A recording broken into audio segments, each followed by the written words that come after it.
Hi, I'm Rosalie Nelson. Welcome back. In the previous section, we were looking at the changes within the New Zealand market and some of the challenges and how the ultra-fast broadband project will influence that.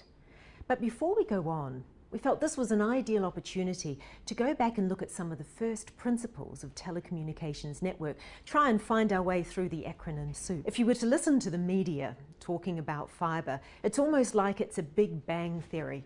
Copper is dead, it's old, it's a veteran technology. Fibre is the way of the future. Of course, the reality is somewhat more complex, and it's worth actually remembering what copper and fibre can actually do. The first thing with copper is that it carries voice and data via electrical signals. The copper loop, or the last mile, is just quite simply the connection between your premises at your home or your business back to the first telecommunications exchange. Now, the real benefits of copper is that it is ubiquitous. Almost every home and business has a copper connection, and it is very robust. It carries very high quality voice signals. At the same time, it is also adaptable.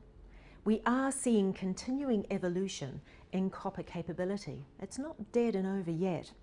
Fibre optics, by contrast, is a very different technology. Data signals are sent via light waves over a glass strand, which is the fibre optic cable. Now, fibre comprises the core of all modern telecommunications network, and it has the advantage in that it is future-proof. You can keep upgrading its capability to carry almost unlimited amounts of traffic. It also has the benefit of being symmetrical. You can get the same amount of traffic going down fibre cable as well as going up. Now, we hear a lot of talk about these different concepts of dark fibre and lit fibre. Dark fibre is just simply the fibre strand in its passive or inert state. If you were to think of it as you would an electric rail network, the dark fibre is a little bit like the rail tracks. You can lay them and they show the path that comprises the network, but nothing can run over it until you actually have the electronics in place. So it is with a fibre optic network. Lit fibre is when you've put in the transmission electronics so that the services can run and data can be carried. It is also worth remembering that fibre is at the core of all modern telecommunications networks, and where the debate is now is around the access network, that last mile link between someone's home or business back to an exchange. Now, fibre supports a wide range of different technologies here.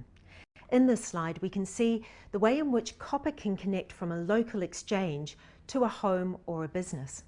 Now, when we start talking about unbundling of the local loop, that is when carriers put their own equipment into a local exchange and effectively lease that copper link from Telecom to run their own services over it. However, one of the challenges with copper is that the distance or the speed of the data that it can carry weakens over distance. And this is where cabinetization becomes very important. What Telecom is doing with cabinetization is extending the closeness of the fibre towards the home so that the copper loop becomes much shorter and therefore can carry data at a higher speed. Fibre is also very important for cell towers with mobile broadband.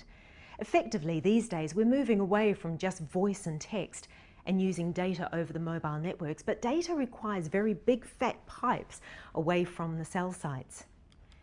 And then, of course, you can have fibre direct to the home or even cable to the home, as Telstra Clear has in Wellington and in Christchurch.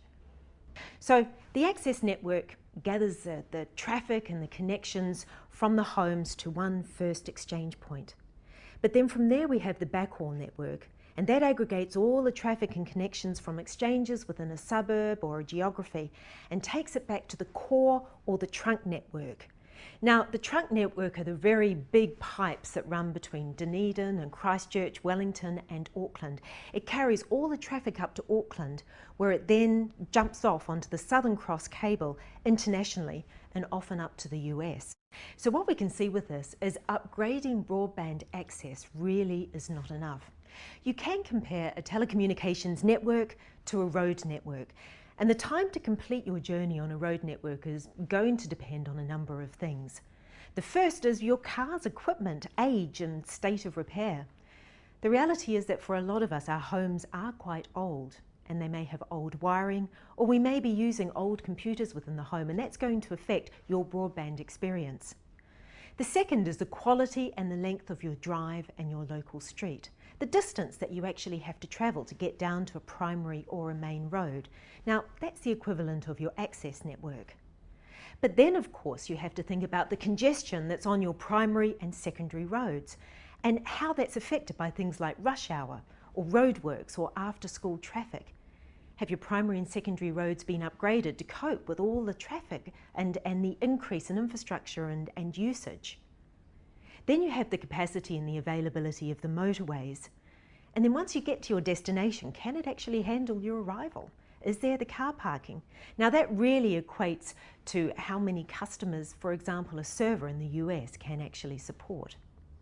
So as you can see, we need to think very holistically about what comprises the broadband experience if we're really going to deliver ultra-fast broadband. This is why internationally we're seeing a number of countries that are utilising the ubiquity of copper with the capability of fibre. In other words, taking fibre to the most economic point. Now, IDC internationally forecasts what we describe as next generation access connections. These are the ultra-fast broadband connections using the new technologies. And we're forecasting this will rise from 2% to 21% of total Western European connections by 2012. But the interesting point here is that if you break that down, the majority of those next generation connections are based on VDSL, copper plus fibre. And this is exactly the type of copper technology that is being utilised here in New Zealand today through cabinetisation. In other words, we're already on the road. Now, it's all very well to talk about technological capability, but how much speed do we actually need? Well, the reality is that if we really want to utilise fibre to the home, then we need to be delivering multiple streams of high-definition television to multiple devices. And the reality is that we simply don't have those kinds of services available here in New Zealand as yet. So we can do broadcast TV over broadband at 10 to 25 megabits per second. We can do video streaming on demand, telemedicine, and quality home video conferencing at 20 to 35 megabits per second. So when we're getting up to 100 megabits per second, which is the fibre capability, that's when we can do interactive e-learning or, for example, 3D gaming. Now these may be very attractive, but those services are not really available yet, certainly not in the mass market. So this is something that IDC believes the government really needs to address. So what all of this means is that improving broadband access in itself is not enough. When we're thinking about ultra-fast broadband, we need to address the cost and capability available on all of the network links. We also need to keep in mind that copper-based broadband is continuing to evolve, that combined with fibre, it can deliver speeds of up to 100 megabits per second. And we need to think about, if we're going towards a fibre future, how we can migrate from copper to fibre. Fibre is future-proof, but it is costly. So we also need to think about how we can economically begin to deliver fibre in New Zealand. And we also need to go back to the first principle, that the user experience for you and I when we're using broadband is going to be based on multiple factors. Home wiring, the equipment, and where we live can all have a big impact on our broadband experience.